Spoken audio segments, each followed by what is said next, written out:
el hombre cuya muerte serviría como el catalizador irrevocable de una de las guerras intestinas más salvajes en la historia del crimen organizado moderno, nació como Edgar Guzmán López en 1986, un príncipe de un imperio naciente forjado sobre narcóticos y violencia.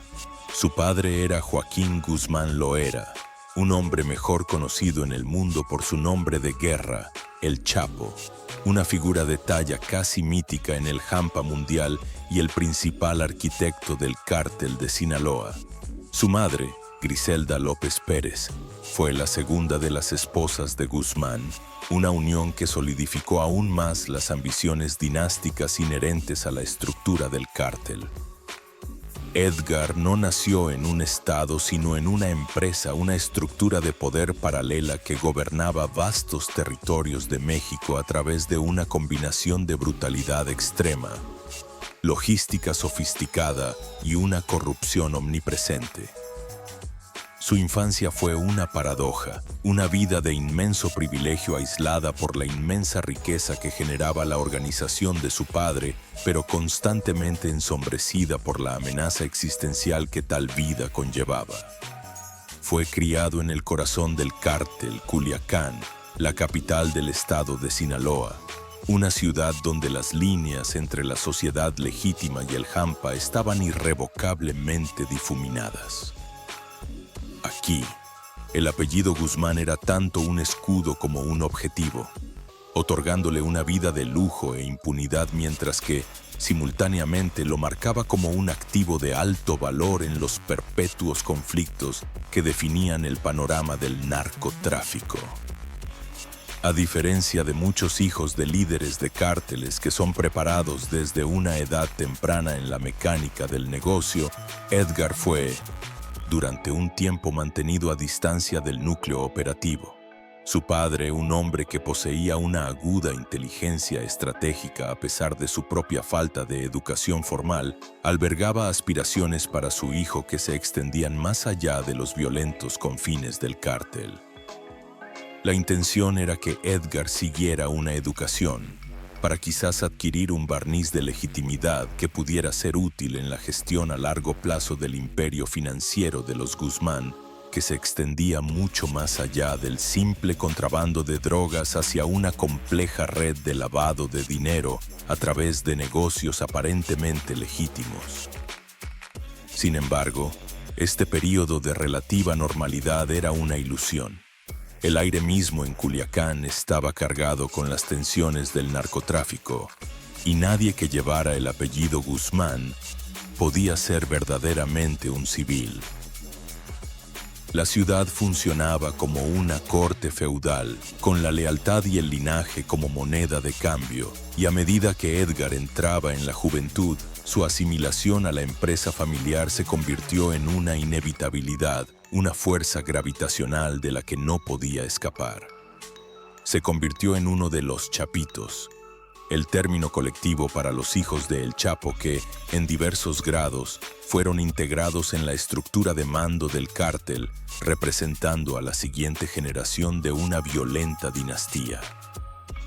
Su vida, por lo tanto, estaba predeterminada por los eventos sísmicos que moldeaban el mundo de su padre, particularmente la frágil y finalmente condenada alianza conocida como la Federación.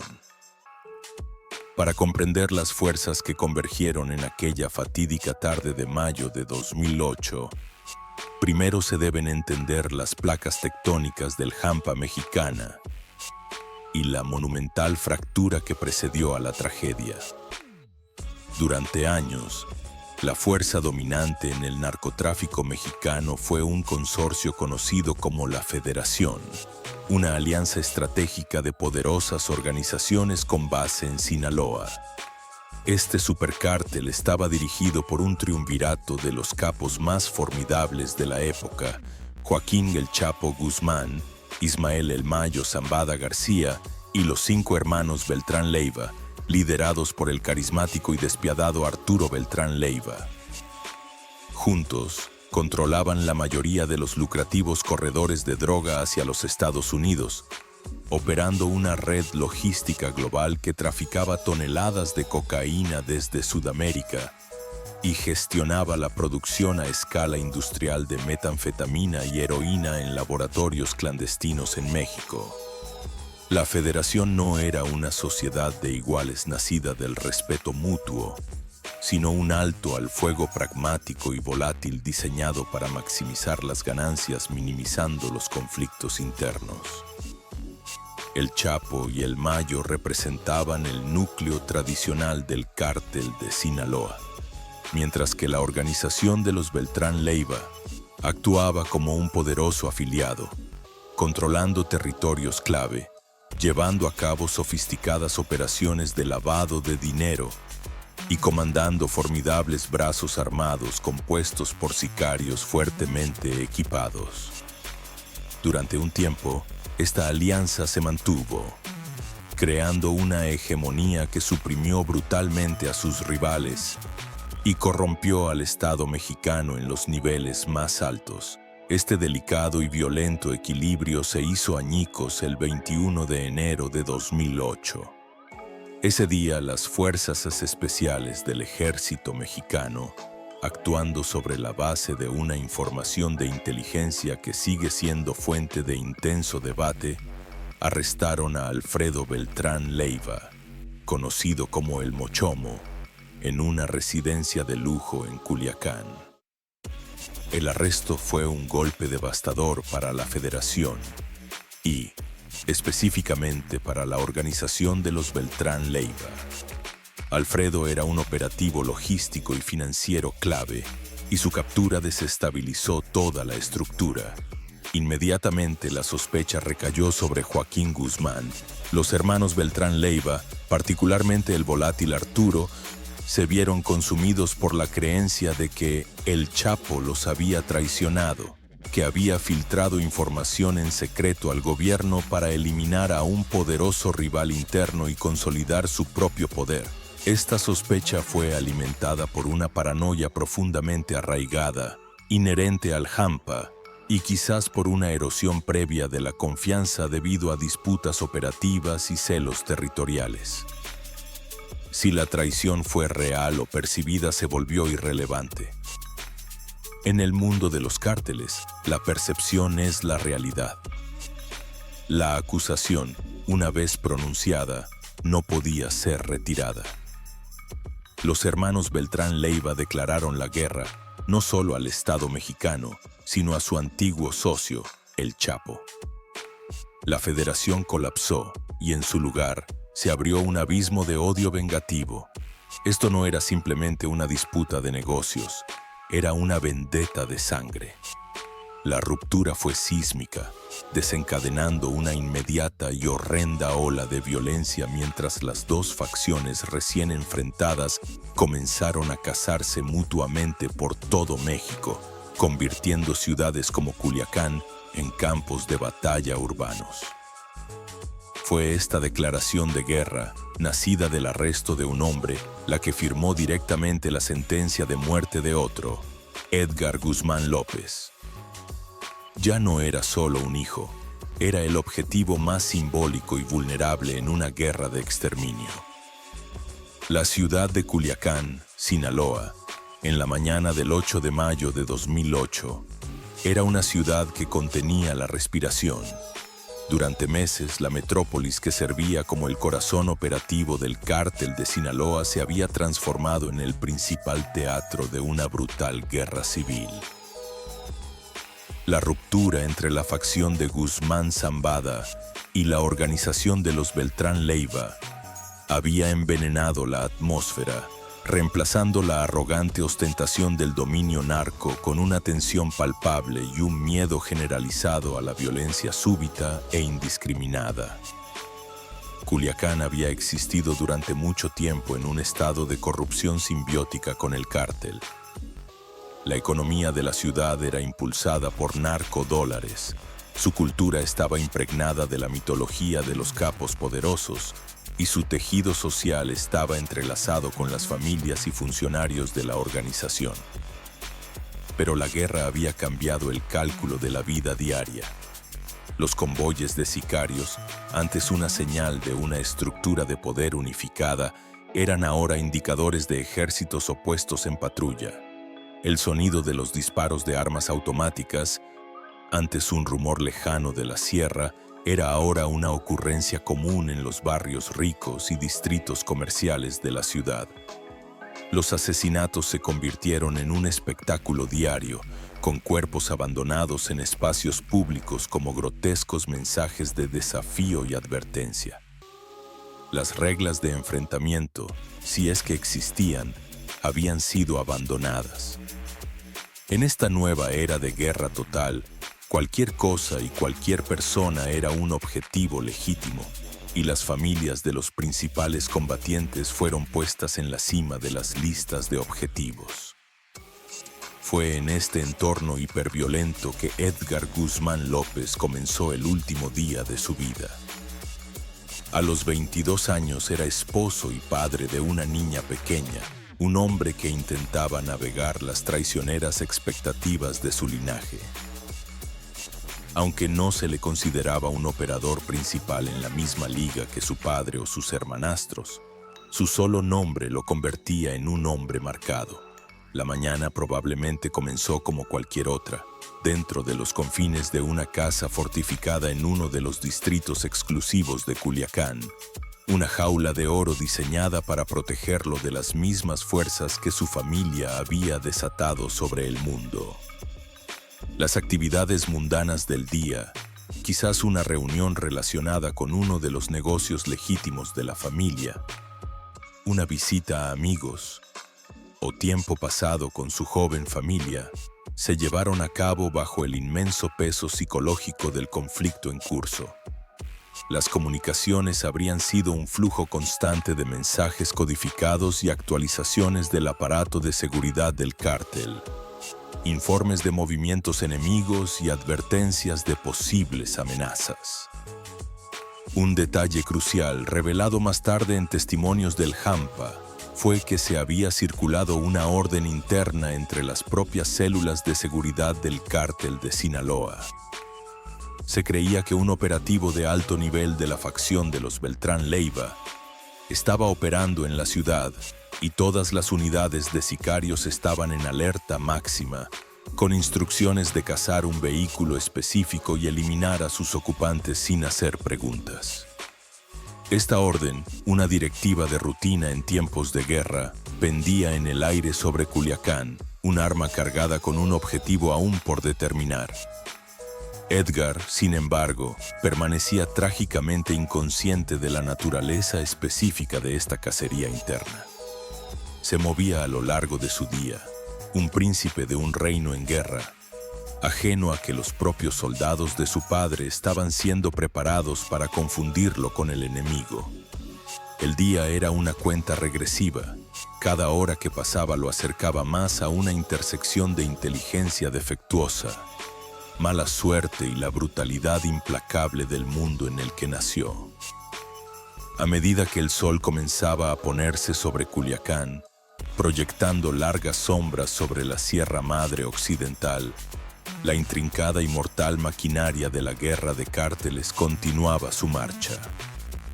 La ciudad, una metrópolis en expansión de más de 1 millón de personas, se convirtió en un tablero de ajedrez para las facciones en duelo.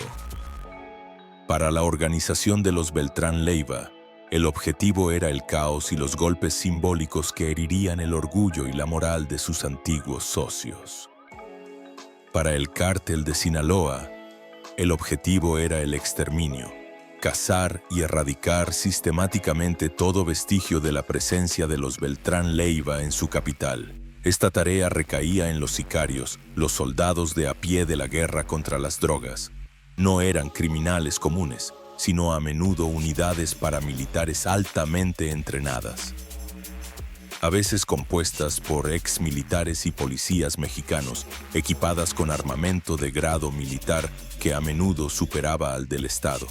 Operaban en células, comunicándose a través de sofisticadas redes de radio encriptadas, y se movían con una eficiencia aterradora. En este día en particular, una de esas células operando bajo la estructura de mando directo del jefe de seguridad de Ismael El Mayo Zambada había recibido información de inteligencia creíble. Un informante había reportado que un operador clave de los Beltrán Leiva se movería por la ciudad en una camioneta roja, probablemente para llevar a cabo una reunión o supervisar un cargamento. La orden era inequívoca: localizar el vehículo y neutralizar el objetivo con una fuerza abrumadora. Dicha inteligencia era el alma de la guerra, pero también era frecuentemente defectuosa, teñida por las agendas de los informantes o simplemente incorrecta. En la atmósfera de paranoia del conflicto, el imperativo de golpear primero a menudo prevalecía sobre la necesidad de una certeza absoluta. Al caer la tarde, Edgar Guzmán López tomó una decisión que, inadvertidamente, lo colocaría en el centro de este mortal fallo de inteligencia. Acompañado de su primo, César Ariel Loera, y de Arturo Mesa Cázares, hijo de un prominente asociado del cártel, decidió visitar un centro comercial local. Su propósito era mundano, un simple recado en el bullicioso corazón comercial de la ciudad. Viajaban en un vehículo que trágicamente coincidía con la descripción que circulaba entre los escuadrones de sicarios de Sinaloa. Una camioneta roja. Cuando entraron en el estacionamiento del City Club, una popular tienda de autoservicio en el área de desarrollo urbano Tres Ríos, sin saberlo, estaban conduciendo hacia una zona de muerte predesignada. La célula de sicarios que había estado patrullando la zona vio la camioneta roja. Con la luz desvaneciéndose y la urgencia del momento, el sesgo de confirmación se apoderó de ellos. Vieron lo que estaban buscando. Una rápida comunicación por radio confirmó el avistamiento y se dio la orden de ejecutar. Los cazadores ahora estaban fijos en su objetivo. Un equipo de hombres fuertemente armados preparándose para desatar una tormenta de disparos, completamente inconscientes de que el hombre que estaban a punto de asesinar no era su enemigo, sino el hijo de su propio comandante supremo. El escenario estaba preparado para una tragedia de proporciones casi shakespearianas, un error fatal nacido de la misma violencia que el Chapo había perfeccionado. La noche del 8 de mayo de 2008 era fresca y despejada en Culiacán, un detalle que contrasta marcadamente con la tormenta de violencia que estaba a punto de estallar. Aproximadamente a las 9:15 p.m., el estacionamiento del City Club estaba lleno del comercio típico de una noche de entresemana. Familias y compradores se movían entre sus coches y la tienda, sus rutinas momentáneamente destrozadas por la repentina llegada de al menos un vehículo que transportaba a un equipo de sicarios. Los hombres, entre 5 y 10, descendieron con velocidad practicada, sus figuras vestidas con ropa oscura, sus rostros probablemente ocultos. No estaban armados para un tiroteo, sino para una aniquilación.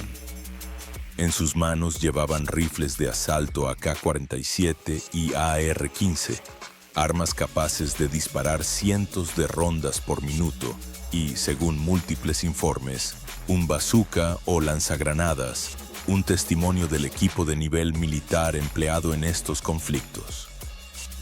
Sus movimientos eran precisos y disciplinados, lo que indicaba un nivel de entrenamiento muy superior al de los delincuentes comunes. Tomaron posiciones alrededor de la camioneta roja en la que estaban sentados Edgar Guzmán López y sus acompañantes, creando un campo de fuego ineludible. Lo que siguió no fue un asesinato en el sentido tradicional, sino una aniquilación.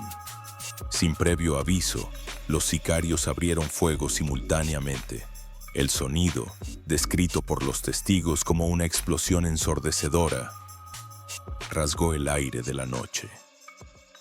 Una andanada sostenida y continua de proyectiles de alta velocidad se estrelló contra la camioneta, destrozando sus ventanas, perforando su chasis de acero y desgarrando la carne de los hombres en su interior. El volumen de fuego fue asombroso. Los investigadores recuperarían más tarde más de 500 casquillos percutidos en la escena, un detalle que se convirtió en un sombrío sello distintivo del ataque. El asalto fue brutalmente eficiente, durando quizás menos de un minuto. El objetivo principal, Edgar Guzmán López Begovasen, junto con sus compañeros César Ariel Loera y Arturo Mesa Cázares, no tuvo ninguna oportunidad. Sus cuerpos quedaron irreconocibles, destrozados por la implacable lluvia de balas. Los pistoleros, con su tarea cumplida, se desvanecieron en la noche de Culiacán tan rápido como habían aparecido, dejando atrás una escena de carnicería absoluta. El resultado fue un cuadro de horror. Un vehículo acribillado a balazos humeando en el aire fresco de la noche, el suelo cubierto por una alfombra de casquillos de latón y los cuerpos destrozados de 3 jóvenes. La respuesta inmediata de los espectadores fue un silencio atónito, seguido de pánico. La noticia de una ejecución de alto nivel viaja a la velocidad de la luz en una ciudad como Culiacán. No pasó mucho tiempo antes de que se conocieran las identidades de las víctimas, y con ese conocimiento, una ola de frío pavor se apoderó del hampa de la ciudad. Los sicarios, creyendo haber eliminado a un rival, habían cometido de hecho el pecado supremo. Habían matado al hijo del Chapo, un acto involuntario de fuego amigo que tendría consecuencias catastróficas para todos los involucrados. La noticia del asesinato de su hijo llegó a Joaquín El Chapo Guzmán en uno de sus escondites clandestinos en la montaña. El informe inicial debió ser caótico y confuso, pero el hecho central era innegable. Edgar estaba muerto. La reacción inicial del narcotraficante más poderoso del mundo probablemente no fue la de un capo de corazón frío, sino la de un padre afligido. Sin embargo, esta devastación personal se metastatizó rápidamente en una furia fría y organizativa. La primera suposición, la que compartían todos en los altos mandos del cártel, fue que esto era obra de la organización de los Beltrán Leiva. Se consideró el máximo acto de provocación en su sangrienta guerra, un ataque directo e imperdonable contra la propia familia Guzmán. En las horas siguientes al asesinato, el cártel de Sinaloa respondió con una aterradora demostración de su poder. Culiacán fue puesto bajo un cierre no oficial, no por el Estado, sino por el cártel. Convoyes fuertemente armados de sicarios de Sinaloa inundaron las calles, estableciendo puntos de control improvisados, buscando cualquier señal de los asesinos o de sus amos, los Beltrán Leiva. La ciudad contuvo la respiración colectiva, el miedo siempre presente a la violencia del cártel escalando hacia la certeza de un inminente baño de sangre. Pero a medida que el shock inicial disminuía y la propia red de inteligencia interna del cártel comenzaba a reconstruir los eventos de la noche, una horrible verdad comenzó a emerger. El análisis forense del armamento utilizado, las tácticas empleadas y las conversaciones interceptadas de las frecuencias de radio de los sicarios apuntaban a una conclusión impensable. Los asesinos no eran operativos de los Beltrán Leiva, eran sus propios hombres. El ataque había sido un error catastrófico. El equipo de asesinos, actuando sobre la base de información de inteligencia defectuosa de la facción de El Mayo Zambada, había confundido el vehículo de Edgar con el de un rival y lo había ejecutado con una eficiencia brutal. La revelación de este incidente de fuego amigo provocó una onda de choque en la cúpula del cártel de Sinaloa. Un acto destinado a ser un golpe contra su enemigo se había convertido en una devastadora herida autoinfligida. La ira de El Chapo se vio agravada por una compleja mezcla de dolor, la necesidad de venganza y la necesidad política de gestionar un fracaso interno catastrófico. La guerra con los Beltrán Leiva exigía un frente unificado, pero este incidente amenazaba con crear fisuras dentro de la propia estructura de mando de la organización. Los propios asesinos, al darse cuenta de su error, se sintieron abrumados por el miedo y el arrepentimiento, sabiendo que tal error, por muy involuntario que fuera, conllevaba una sentencia de muerte automática en su mundo. Sin embargo, la narrativa oficial no podía admitir tal fallo. Públicamente, y durante mucho tiempo dentro del propio mundo narco, la culpa fue firme y oficialmente atribuida a la organización de los Beltrán Leiva. Era la única narrativa que tenía sentido estratégico, la única que podía canalizar el deseo colectivo de venganza hacia afuera contra el verdadero enemigo, en lugar de hacia adentro. El funeral de Edgar Guzmán López fue un evento que desde entonces ha quedado grabado en el folclore de Culiacán y de la narcocultura en general. Fue un espectáculo de dolor, poder y extravagancia que ilustró crudamente la naturaleza paradójica del imperio de su padre. Aunque el Chapo mismo no pudo asistir debido al inmenso riesgo de seguridad, su presencia se sintió en un gesto de luto tan grandioso que afectó a toda la ciudad. 2 días después del asesinato, el 10 de mayo, México celebraba el Día de la Madre, un día tradicionalmente marcado por el regalo de flores. En 2008, en la ciudad de Culiacán no se encontraron flores.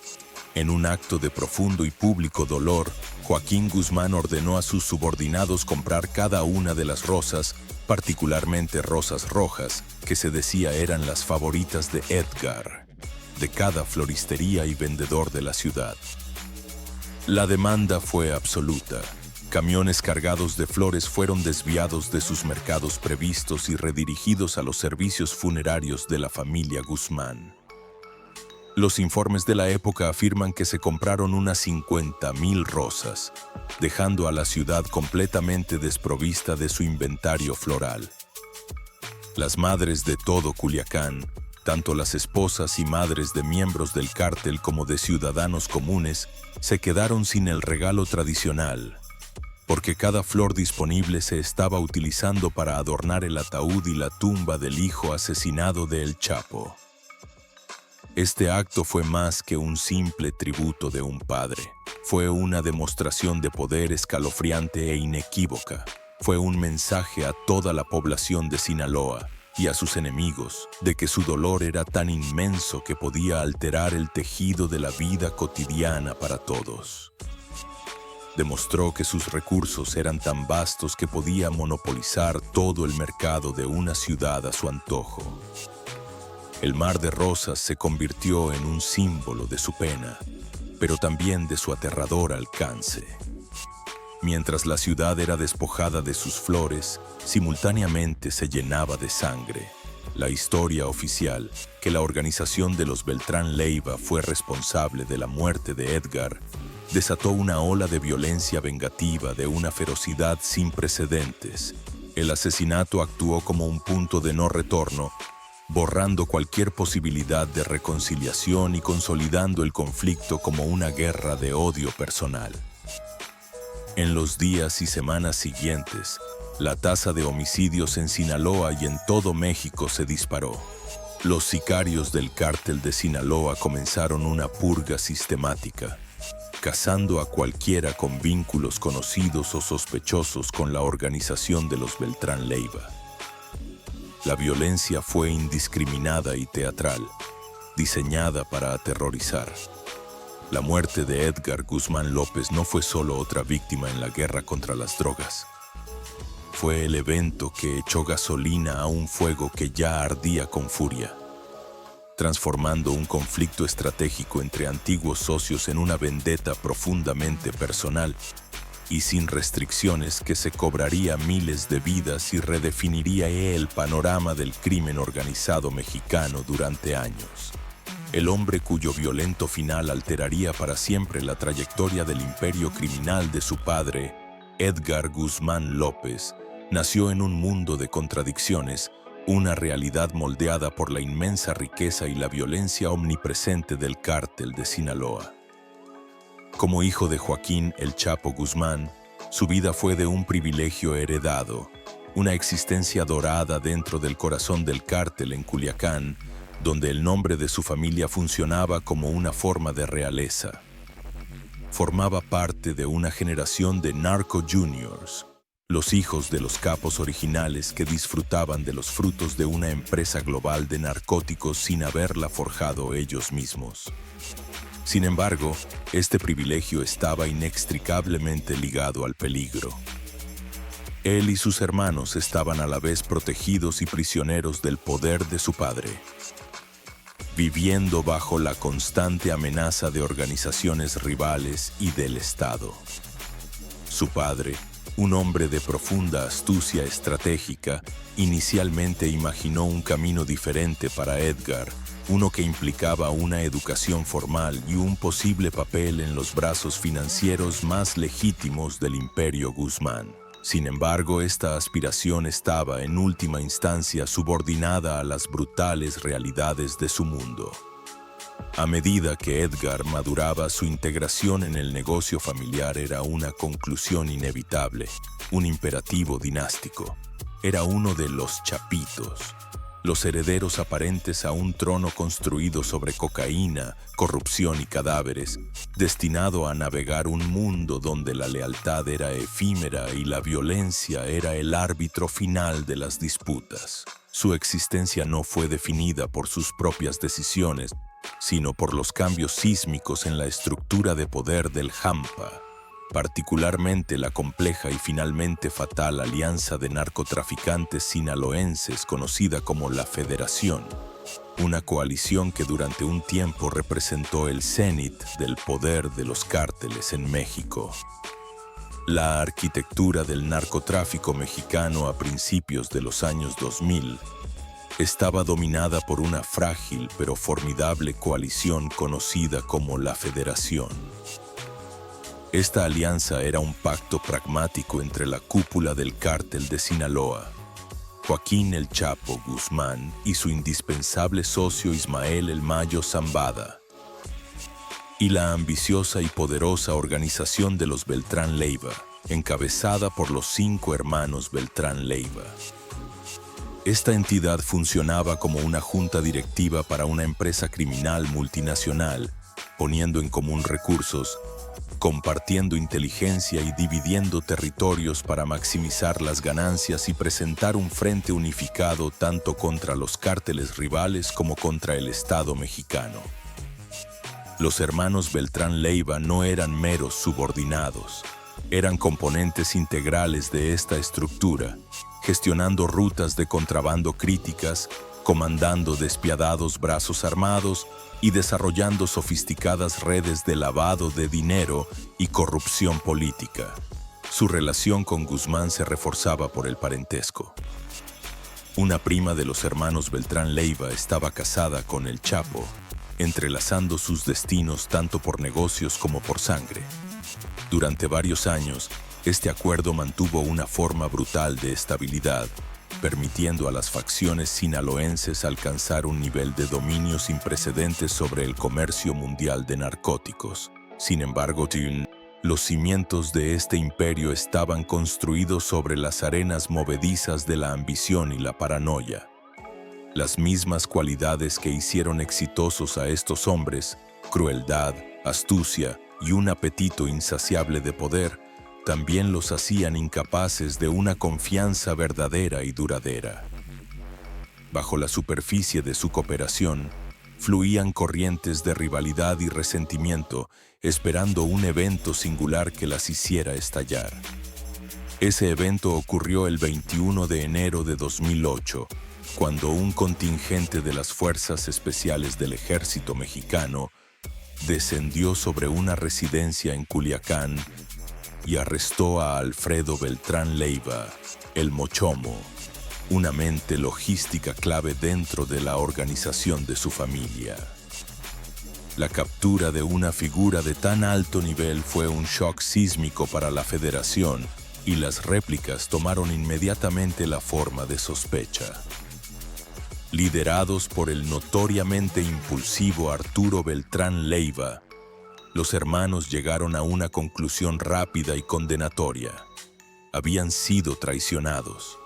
Creyeron que el Chapo había negociado en secreto la liberación de su propio hijo de un arresto previo, sacrificando a Alfredo a las autoridades. Esta acusación, nacida en un crisol de miedo y desconfianza, fue la chispa que encendió una conflagración. La organización de los Beltrán Leiva declaró una guerra total e intransigente contra el cártel de Sinaloa, destrozando la federación y sumergiendo su territorio compartido en un torbellino de violencia. Esto no fue un reajuste estratégico, fue una declaración de exterminio familiar. En este nuevo y aterrador panorama, todos los miembros de la familia Guzmán se convirtieron en objetivos primordiales, y Edgar Guzmán López, en virtud de su solo nombre, pasó de ser un príncipe narco a un hombre marcado, su vida ahora sacrificada en una guerra que no comenzó pero de la que no pudo escapar. En la primavera de 2008, Culiacán existía en un estado de terror suspendido. La ciudad, largamente acostumbrada a la brutalidad casual del cártel, se encontró en el epicentro de un conflicto sin precedentes. La guerra entre el cártel de Sinaloa y la organización de los Beltrán Leiva no se libraba en las sierras remotas, sino en los centros comerciales, las calles residenciales y los concurridos bulevares de la capital del estado. La violencia era íntima y constante. Un redoble diario de asesinatos, secuestros y tiroteos que transformaron el paisaje urbano en una zona de guerra permanente. Cada ciudadano, desde el empresario más poderoso hasta el vendedor ambulante más humilde, entendía la nueva realidad. Las viejas reglas habían desaparecido. Este era el entorno en el que Edgar Guzmán López navegó su último día en la tierra. Su vida, ya circunscrita por las necesidades de ser un vástago del cártel, estaba ahora aún más limitada por las hostilidades activas. Sus movimientos habrían sido cuidadosamente planeados, sus rutinas variadas para evitar establecer patrones predecibles que pudieran ser explotados por los nuevos enemigos de su padre. En la mañana del 8 de mayo, era un joven de 22 años con una esposa, Frida Muñoz Román, y una hija de 2 años, una apariencia de vida normal vivida en las circunstancias más anormales. Aunque los detalles específicos de su mañana permanecen ocultos en las sombras del hampa, habría sido un día dominado por el constante zumbido de la guerra en curso. Las redes de comunicación del cártel estarían vivas con evaluaciones de amenazas e informes de inteligencia, pintando un cuadro de una ciudad al límite. Sin que Edgar lo supiera, una pieza crítica de inteligencia circulaba dentro de las células de sicarios de su propia organización.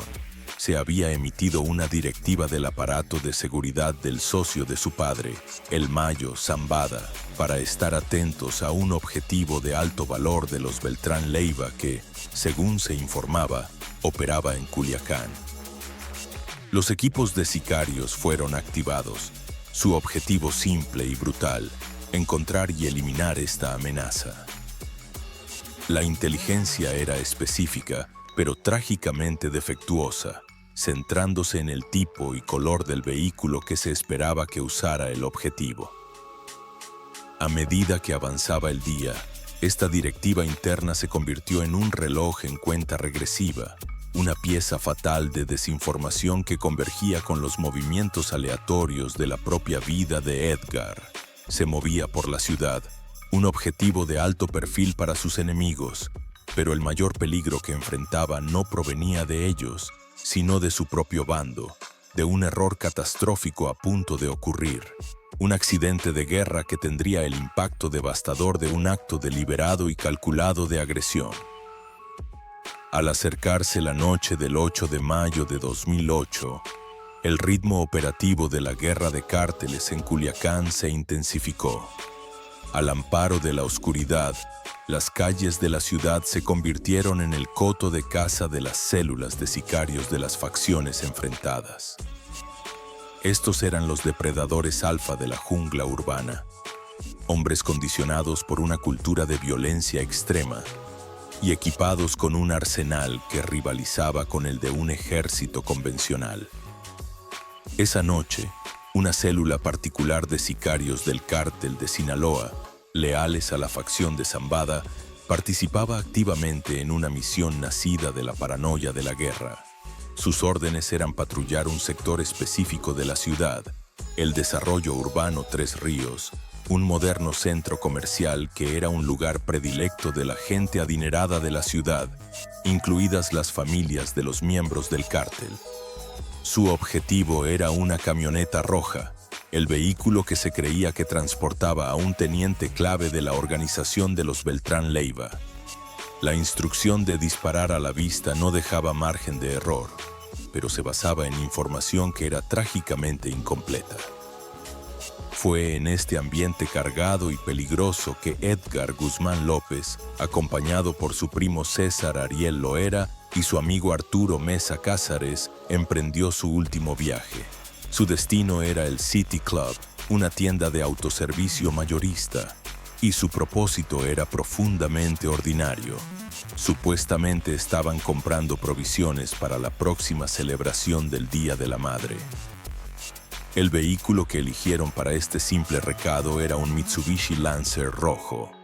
Mientras conducían hacia el extenso y bien iluminado estacionamiento del centro comercial, cruzaron un cable trampa invisible. El equipo de sicarios de Sinaloa que acechaba vio el vehículo. Coincidía con la descripción. En el cálculo de alto riesgo y cargado de adrenalina de un golpe del cártel, esto fue confirmación suficiente. El equipo se movió para interceptar. Sus vehículos bloqueando el Mitsubishi, sus rifles de asalto en alto. Para Edgar y sus acompañantes, la conciencia del peligro debió ser instantánea y absoluta. Los sonidos ordinarios de un centro comercial por la noche estaban a punto de ser reemplazados por un cataclismo de disparos. Una erupción de violencia súbita y abrumadora de la que no habría escapatoria. Estaban en el lugar equivocado, en el momento equivocado, en un vehículo que se había convertido en su sentencia de muerte, atacados no por sus enemigos jurados, sino por los confundidos y fatalmente equivocados sicarios del imperio de su propio padre. Los momentos finales de la vida de Edgar Guzmán no fueron el resultado de una traición selectiva de un rival, sino de un brutal e impersonal accidente de guerra, una trágica nota al pie en la sangrienta historia del cártel de Sinaloa. El asalto en el estacionamiento del City Club fue un acto de ferocidad impactante, una demostración de la doctrina del cártel de usar una potencia de fuego abrumadora. Aproximadamente a las 9 p.m., mientras los compradores pasaban, el equipo de sicarios del cártel de Sinaloa desató una andanada coordinada y sostenida de fuego de armas automáticas sobre el Mitsubishi Lancer rojo. El ataque fue ejecutado con un nivel aterrador de precisión y violencia. Usando AK-47 y otros rifles de grado militar, los asesinos dispararon cientos de rondas en cuestión de segundos, creando una caja de muerte de la que no había posibilidad de supervivencia. Testigos posteriores describieron el sonido no como disparos individuales, sino como un único rugido continuo y ensordecedor, como una explosión. Algunos informes incluso indicaron el uso de un lanzagranadas o bazooka, un arma diseñada para destruir vehículos blindados, utilizada aquí contra un coche civil y sus ocupantes. El vehículo quedó destrozado. Su carrocería de metal y sus cristales de seguridad no ofrecieron protección contra la embestida de proyectiles de alto calibre. Edgar Guzmán López, César Ariel Loera y Arturo Mesa Cázares murieron en el acto, sus cuerpos destrozados por el puro volumen de fuego. Los investigadores que más tarde procesaron la escena se encontraron con un espectáculo de destrucción total. El vehículo estaba acribillado con tantos agujeros de bala que parecía haber sido desmantelado sistemáticamente. El suelo a su alrededor era una alfombra brillante de más de 500 casquillos de rifle percutidos, un testimonio de la intensidad de la emboscada. Los asesinos, habiendo confirmado la neutralización de sus objetivos, desaparecieron en las laberínticas calles de Culiacán, su misión, según creían, completa. Las secuelas del tiroteo sumieron la zona inmediata en el caos y a la ciudad en general en un estado de parálisis horrorizada. La noticia de la muerte del hijo de El Chapo se extendió a través de los canales de comunicación del Hampa y luego al público con una velocidad increíble. Un palpable sentimiento de pavor descendió sobre Culiacán mientras sus residentes, condicionados a interpretar tales eventos, entendieron que un acto de esta magnitud desencadenaría inevitablemente una respuesta cataclísmica. La suposición inicial y universal fue que esta era una audaz declaración de victoria por parte de la organización de los Beltrán Leiva. Sin embargo, dentro de la estructura de mando del cártel de Sinaloa, a medida que se analizaban los detalles forenses y los informes operativos, la horrible verdad comenzó a salir a la superficie. Los casquillos, las conversaciones en las redes de radio, la identidad de la célula de sicarios involucrada, todo apuntaba a una fuente interna y accidental. La comprensión de que habían matado al hijo de su propio líder fue un momento de profundo shock y terror para los involucrados. Un error de tal magnitud que sus consecuencias eran imposibles de calcular. El cártel, una organización disciplinada y jerárquica, había cometido un catastrófico acto de fratricidio. Un secreto que tendría que ser enterrado bajo una montaña de cuerpos para mantener la fachada de unidad contra su enemigo común. La reacción inicial de Joaquín El Chapo Guzmán al asesinato de su hijo fue de una rabia profunda y absoluta, dirigida directamente a su nuevo archienemigo, Arturo Beltrán Leiva. Creyendo que su familia había sido atacada de la manera más personal imaginable, estaba preparado para desatar todo el aterrador poder de su organización en una ola de violencia vengativa sin precedentes. La ciudad de Culiacán se preparó para una guerra de exterminio.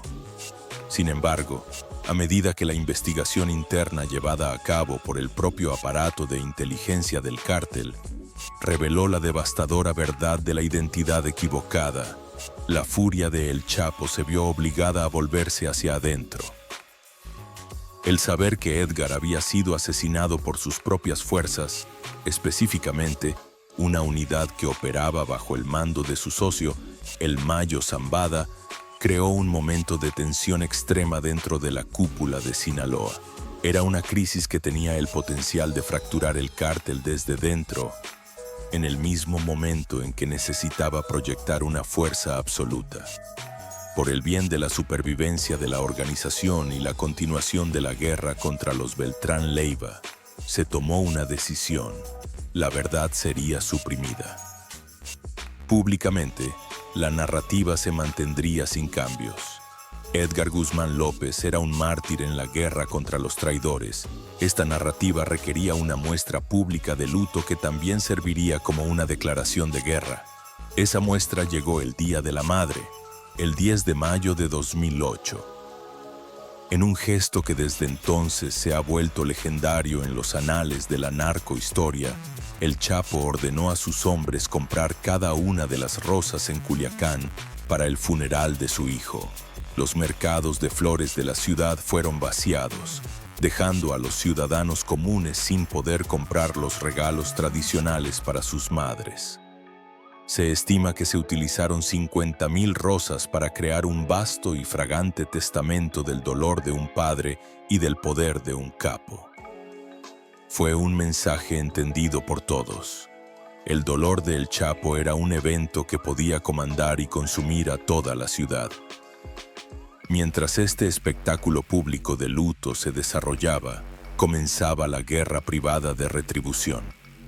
A pesar del conocimiento interno del incidente de fuego amigo, el cártel de Sinaloa lanzó una brutal ofensiva contra la organización de los Beltrán Leiva, utilizando la muerte de Edgar como la justificación definitiva. La tasa de homicidios en Sinaloa y en todo el país se disparó mientras las dos organizaciones se enfrascaban en una serie de masacres de ojo por ojo. La muerte de Edgar Guzmán López se convirtió en el punto de no retorno, el núcleo emocional de un conflicto que ahora se libraría sin restricciones. Solidificó el odio entre las dos facciones, asegurando que la guerra se lucharía no por ventaja estratégica, sino por venganza personal, una sangrienta contienda que dejaría miles de muertos y marcaría permanentemente el paisaje de México. El legado perdurable de Edgar Guzmán López es de tragedia y simbolismo. No es recordado por sus hazañas dentro del cártel, sino por las consecuencias cataclísmicas de su muerte. El asesinato del 8 de mayo de 2008 se erige como un momento crucial en la historia del crimen organizado mexicano. El evento que transformó irrevocablemente una disputa entre antiguos socios en una guerra total de odio personal. La creencia inicial de que fue asesinado por la organización de los Beltrán Leiva proporcionó la justificación perfecta para que el cártel de Sinaloa desatara una campaña de violencia vengativa que se cobraría miles de vidas. La posterior revelación en el Jampa de que su muerte fue el resultado de un catastrófico caso de identidad equivocada por parte de los aliados de su propio padre solo añade una capa de oscura ironía shakespeariana a la saga. Destaca la naturaleza caótica, paranoica y en última instancia autodestructiva del mundo que su padre ayudó a construir. Su funeral se convirtió en un momento icónico en el folclore narco. La apropiación de cada rosa en Culiacán para su funeral fue una magistral exhibición de poder, una representación pública del duelo a una escala que consumió a toda una ciudad. Fue un acto que comunicó tanto la profunda pena de El Chapo como su aterradora capacidad para doblegar el mundo a su voluntad. Este evento, junto con su trágica muerte, fue rápidamente inmortalizado en los narcocorridos que narran los triunfos y tragedias del narcotráfico, cimentando su estatus como una figura legendaria, un príncipe caído cuya muerte marcó el fin de una era. En última instancia, la historia de Edgar Guzmán López es una advertencia sobre la naturaleza corrosiva de la violencia heredada. Era un joven nacido en un reino de inmensa riqueza y poder, pero no pudo ser protegido de las mismas fuerzas que lo sostenían. Su muerte fue una cruda ilustración del hecho de que, en la guerra contra las drogas, los lazos de familia y lealtad son, en última instancia, frágiles, y los ciclos de violencia, una vez puestos en marcha, son casi imposibles de controlar. Permanece como una figura fantasmal en la historia de los cárteles, un símbolo del profundo costo humano de una guerra alimentada por la codicia, la traición y una implacable sed de poder. El hombre conocido en el Jampa como un príncipe del cártel de Sinaloa, Edgar Guzmán López, nació en 1986 en el epicentro de un floreciente imperio de narcóticos. Era hijo de Joaquín El Chapo Guzmán, una figura cuyo nombre ya era sinónimo del tráfico de sustancias ilícitas a escala mundial, y de Griselda López Pérez, su segunda esposa, cuya unión con el capo cimentó aún más la estructura dinástica de la organización. La crianza de Edgar fue un estudio de paradojas. Se le concedió una vida de opulencia material y aislamiento de las luchas mundanas de la vida ordinaria, pero este mismo privilegio se basaba en un fundamento de violencia extrema y peligro constante. Creció en Culiacán, la capital de Sinaloa, una ciudad cuyos ritmos económicos y sociales estaban inextricablemente ligados a la fortuna del cártel de su padre. En este entorno, el apellido Guzmán era una llave que abría cualquier puerta, pero también pintaba un blanco en la espalda de cualquiera que lo llevara. Durante un tiempo, su padre intentó dirigirlo hacia un camino de legitimidad, fomentando una educación formal que algún día podría resultar útil para gestionar las sofisticadas operaciones de lavado de dinero que sustentaban la vasta riqueza de la familia. Sin embargo, la atracción gravitacional de la empresa familiar era irresistible. De joven, asumió inevitablemente su lugar entre los Chapitos, el colectivo de hijos de Guzmán que representaban el futuro de la dinastía. Su destino, por lo tanto, no era suyo para escribirlo. Era un guión escrito por las complejas alianzas y amargas rivalidades del mundo de su padre, sobre todo la poderosa pero precaria alianza de narcotraficantes sinaloenses conocida como la Federación. Una entidad cuyo dramático colapso sellaría finalmente su destino. En los primeros años del siglo XXI, el panorama del crimen organizado mexicano estaba dominado por una poderosa y volátil alianza conocida como la Federación. Este supercártel era una asociación estratégica entre la cúpula establecida del cártel de Sinaloa, encarnada por Joaquín El Chapo Guzmán y su cercano asociado Ismael El Mayo Zambada, y la ambiciosa organización de los Beltrán Leiva, una formidable entidad dirigida por una fraternidad de 5 hermanos. Esta confederación no se basaba en la lealtad, sino en un interés compartido de maximizar los beneficios reduciendo los conflictos internos, lo que les permitía consolidar su control sobre los lucrativos corredores de tráfico de drogas que abastecían el insaciable apetito del mercado estadounidense.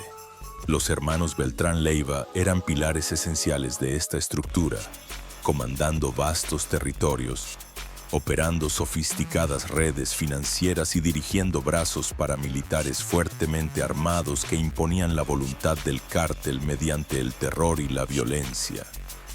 Su conexión con el Chapo se consolidó aún más a través del matrimonio, creando una compleja red de lazos comerciales y de sangre. Sin embargo, esta era de cooperación fue el preludio de una ruptura catastrófica.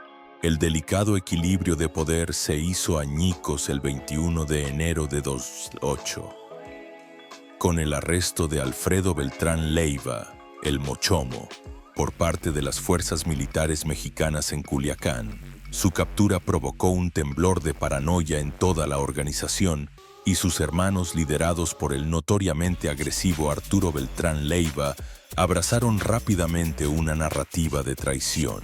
Se convencieron de que el Chapo había orquestado el arresto de Alfredo, entregándolo al gobierno en un acuerdo secreto para obtener alguna ventaja, posiblemente la liberación de su propio hijo, Iván Archibaldo, que había sido detenido anteriormente.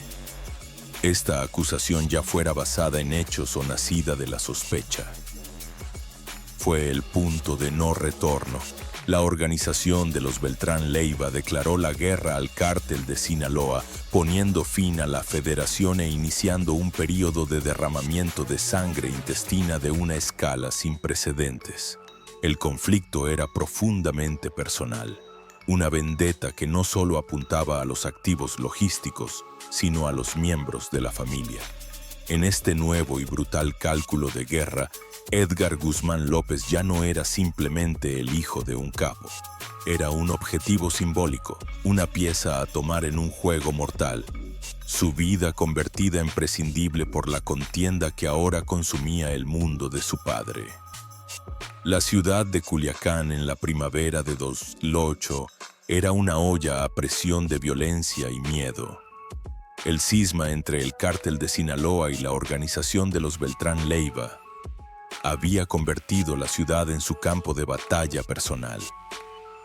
El entendimiento tácito que una vez había regido la presencia del narco en la ciudad, una sensación de orden en medio de la criminalidad, se había evaporado por completo. Fue reemplazado por un estado de guerra constante y de baja intensidad, caracterizado por secuestros diarios, ejecuciones públicas y tiroteos de alta intensidad. Para los residentes de Culiacán, la vida se convirtió en una cuestión de navegar una guerra invisible, donde cualquier esquina podía convertirse en una línea de frente. Fue en este clima de tensión extrema que Edgar Guzmán López vivió sus últimas 24 horas.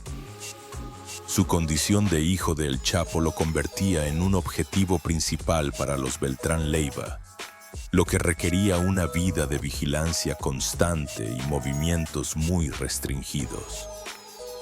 En la mañana del 8 de mayo, era un joven padre que intentaba mantener una apariencia de normalidad para su esposa y su hija de 2 años en medio del caos. Su día habría estado marcado por actualizaciones de seguridad y la conciencia siempre presente de la amenaza que lo rodeaba. Pero la amenaza más significativa en este día en particular no era externa, sino interna.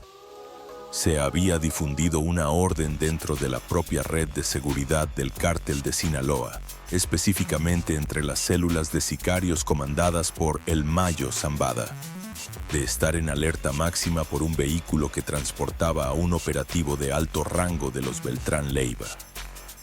La inteligencia era específica sobre el vehículo, una camioneta roja, pero, como los acontecimientos demostrarían, era catastróficamente defectuosa.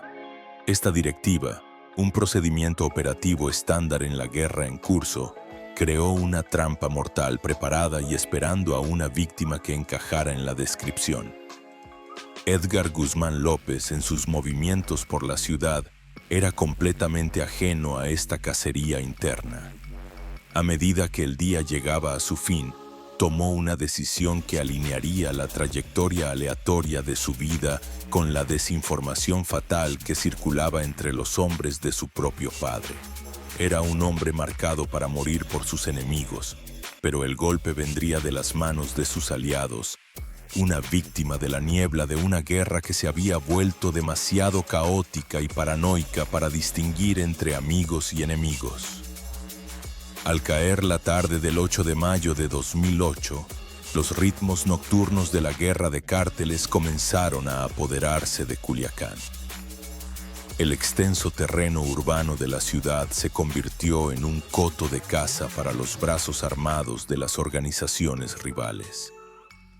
Una célula altamente entrenada de sicarios del cártel de Sinaloa, que operaba bajo la estructura de mando de Ismael El Mayo Zambada, patrullaba activamente el próspero distrito comercial de Tres Ríos. Actuaban sobre la base de lo que creían que era información sólida. Una figura clave de la organización de los Beltrán Leiva estaba en la zona, viajando en una camioneta roja. Sus órdenes eran simples y absolutas: identificar el vehículo y eliminar a sus ocupantes con extrema hostilidad. No había margen de error en las órdenes, pero la información en sí era fatalmente defectuosa. Fue en esta zona de muerte preestablecida donde Edgar Guzmán López condujo esa noche. Acompañado de su primo y un amigo, se dirigía a una diligencia mundana, supuestamente para comprar artículos en la tienda City Club para el próximo feriado del Día de la Madre. El vehículo en el que se encontraba, un Mitsubishi Lancer rojo, era lo suficientemente similar en descripción al vehículo objetivo como para ser confundido con él en la urgencia y la oscuridad del momento. Cuando el equipo de sicarios vio el coche entrando en el estacionamiento del centro comercial, creyeron haber adquirido su objetivo. Una rápida comunicación confirmó el avistamiento y se dio la orden de lanzar el asalto. Los asesinos se pusieron en posición, sus vehículos bloqueando estratégicamente cualquier posible ruta de escape, sus rifles de asalto de alta potencia listos. Para Edgar y sus acompañantes, la transición de una tarde de rutina a una lucha por la supervivencia debió ser aterradoramente abrupta. Estaban atrapados en la mira de una operación mortal sin saber que sus agresores no eran los sicarios de los Beltrán Leiva, que podrían haber temido, sino soldados de su propio bando. Los momentos finales de sus vidas fueron la culminación de una trágica coincidencia, un caso de identidad equivocada nacido de la caótica y violenta paranoia que la guerra había fomentado. Fueron víctimas no de una acción enemiga, sino de un error operativo fatal que tendría repercusiones devastadoras. El ataque a Edgar Guzmán López y sus acompañantes fue un espectáculo de violencia abrumadora e indiscriminada, ejecutado con la fría eficacia de una emboscada militar. Aproximadamente a las 9 de la noche, la relativa tranquilidad del estacionamiento del City Club fue aniquilada por la erupción de fuego de armas automáticas. Los sicarios del cártel de Sinaloa, habiendo confirmado su trágicamente equivocado objetivo, desataron una furiosa andanada desde sus rifles de asalto AK-47. El sonido fue un rugido continuo y ensordecedor que resonó por todo el distrito comercial, haciendo que los compradores se lanzaran a cubierto. El objetivo de los asesinos no era simplemente matar, sino aniquilar, una táctica común diseñada para enviar un mensaje intimidante. Vertieron un torrente implacable de balas en el Mitsubishi rojo, una descarga tan intensa que más tarde se estimó que se dispararon más de 500 rondas en menos de un minuto. El vehículo se transformó instantáneamente en una jaula de cristales rotos y metal perforado. Algunos relatos del ataque sostienen que los sicarios también emplearon un bazooka, asegurando que nadie dentro del vehículo pudiera sobrevivir al asalto. Los tres jóvenes en el interior, Edgar Guzmán López, César Ariel Loera y Arturo Mesa Cázares, murieron en el acto. Sus cuerpos quedaron irreconocibles por la pura fuerza destructiva del ataque. Habiendo completado su misión, los asesinos se retiraron rápidamente, desapareciendo en el anonimato urbano de Culiacán, mucho antes de que cualquier fuerza de seguridad estatal oficial pudiera responder. La escena que dejaron atrás era de una carnicería absoluta, un vehículo humeante y acribillado a balazos rodeado por un mar de casquillos percutidos. A medida que la noticia de la identidad de las víctimas comenzó a circular por la ciudad, una ola de conmoción y terror se apoderó de ella. La conclusión inmediata de todos fue que la organización de los Beltrán Leiva acababa de realizar su movimiento más audaz y provocador hasta la fecha.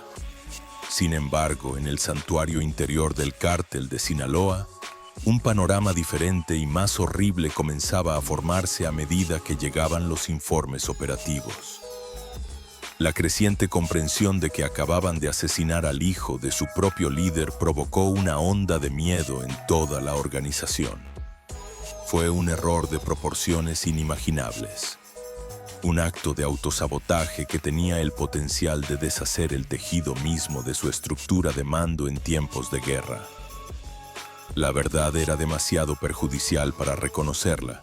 Un secreto fatal que tuvo que ser enterrado inmediatamente bajo el disfraz de una furia justiciera dirigida a su enemigo externo. La reacción inicial de Joaquín El Chapo Guzmán al asesinato de su hijo fue un arrebato primario de dolor y un ardiente deseo de venganza contra la organización de los Beltrán Leiva, a quienes naturalmente asumió como responsables. Estaba preparado para escalar el ya brutal conflicto a un nuevo nivel de salvajismo.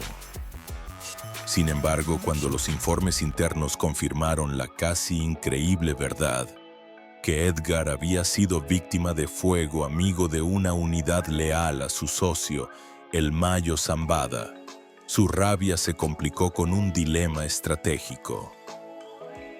Reconocer públicamente el error habría expuesto un fallo crítico de mando y control, creando potencialmente una brecha entre las facciones de Guzmán y Zambada en un momento en que la unidad era esencial para la supervivencia. Por lo tanto, se tomó una decisión en los más altos niveles del cártel de Sinaloa. La verdad sería enterrada, y la narrativa oficial sería la de una traición enemiga. La muerte de Edgar se usaría como un grito de guerra, la causa de un mártir para alimentar la guerra contra los Beltrán Leiva.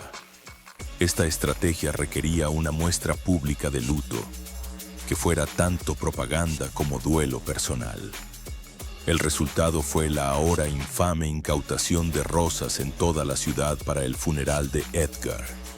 En el Día de la Madre, 2 días después del asesinato de Edgar, los mercados de flores de Culiacán fueron sistemáticamente vaciados por operativos del cártel bajo las órdenes de El Chapo.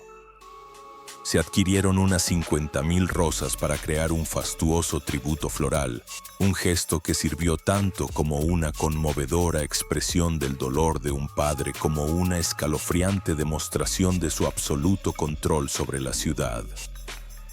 Mientras Culiacán se inundaba con el aroma de las rosas fúnebres, también se ahogaba en una nueva ola de sangre. Usando la muerte de Edgar como el casus belli definitivo, el cártel de Sinaloa lanzó una feroz ofensiva.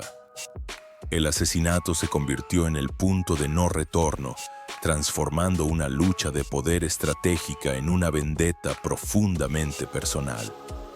La tasa de ejecuciones y enfrentamientos armados se disparó dramáticamente en las semanas siguientes. La trágica y accidental muerte de Edgar Guzmán López fue así convertida en un arma, convirtiéndose en el pretexto necesario para justificar una campaña de violencia desenfrenada. Esta escalada, construida sobre la base de un secreto cuidadosamente guardado, definiría el siguiente capítulo, aún más sangriento, de la guerra contra las drogas en México, asegurando que la muerte de un hombre conduciría directamente a la muerte de miles más. El legado perdurable de Edgar Guzmán López es de tragedia y simbolismo. No es recordado por sus hazañas dentro del cártel, sino por las consecuencias cataclísmicas de su muerte. El asesinato del 8 de mayo de 2008 se erige como un momento crucial en la historia del crimen organizado mexicano, el evento que transformó irrevocablemente una disputa entre antiguos socios en una guerra total de odio personal. La creencia inicial de que fue asesinado por la organización de los Beltrán Leiva proporcionó la justificación perfecta para que el cártel de Sinaloa desatara una campaña de violencia vengativa que se cobraría miles de vidas. La posterior revelación en el Hampa de que su muerte fue el resultado de un catastrófico caso de identidad equivocada por parte de los aliados de su propio padre solo añade una capa de oscura ironía shakespeariana a la saga. Destaca la naturaleza caótica, paranoica y, en última instancia, autodestructiva del mundo que su padre ayudó a construir. Su funeral se convirtió en un momento icónico en el folclore narco. La apropiación de cada rosa en Culiacán para su funeral fue una magistral exhibición de poder, una representación pública del duelo a una escala que consumió a toda una ciudad. Fue un acto que comunicó tanto la profunda pena de El Chapo como su aterradora capacidad para doblegar el mundo a su voluntad. Este evento, junto con su trágica muerte, fue rápidamente inmortalizado en los narcocorridos que narran los triunfos y tragedias del narcotráfico, cimentando su estatus como una figura legendaria, un príncipe caído cuya muerte marcó el fin de una era. En última instancia, la historia de Edgar Guzmán López es una advertencia sobre la naturaleza corrosiva de la violencia heredada. Era un joven nacido en un reino de inmensa riqueza y poder, pero no pudo ser protegido de las mismas fuerzas que lo sostenían. Su muerte fue una cruda ilustración del hecho de que, en la guerra contra las drogas, los lazos de familia y lealtad son, en última instancia, frágiles, y los ciclos de violencia, una vez puestos en marcha, son casi imposibles de controlar. Permanece como una figura fantasmal en la historia de los cárteles un símbolo del profundo costo humano de una guerra alimentada por la codicia, la traición y una implacable sed de poder. ¿Qué opinas de la historia de Edgar Guzmán López? ¿Fue su muerte una consecuencia inevitable del mundo en el que nació? ¿O fue un accidente singularmente trágico que podría haberse evitado? Por favor, déjanos saber en la sección de comentarios y, mientras tanto, muchas gracias por vernos.